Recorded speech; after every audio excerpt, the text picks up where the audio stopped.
GPA A+, golden plus এই সোনার হরিণের পিছনে ছুটে বেড়াক।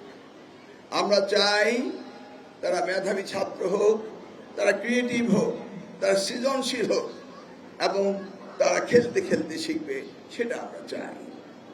আমরা ক্লাস 4 থেকে sports and culture and debate সেটা আমরা ইনক্লুড করছি। ক্লাস 6-এ আমরা ডিবেট, মানব সম্পদ উন্নয়নের যে ধারণাটি, সেখানে আমরা সেটি দেব এবং ক্রমান্বয়ে আমরা কারিগরি শিক্ষাকে গুরুত্ব দেব। কারণ বাংলাদেশে এই অবারিত মানব সম্পদকে আমরা কর্মসক্ষম জাতি হিসেবে পরিণত করার জন্য আমরা কাজ করে যাচ্ছি।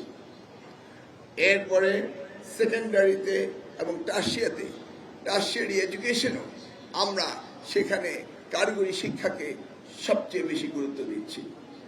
আমরা চাই বিশ্বায়নের যুগে প্রতিযোগিতায় বাংলাদেশ টিকে থাকুক এবং আমাদের এই অবারিত মানব সম্পদ, যেটা আমরা মনে করি বিশ্বে বাংলাদেশ হচ্ছে সবচেয়ে ঘনবহুল একটি জনসংখ্যার রাষ্ট্র, highly densely populated country in the world.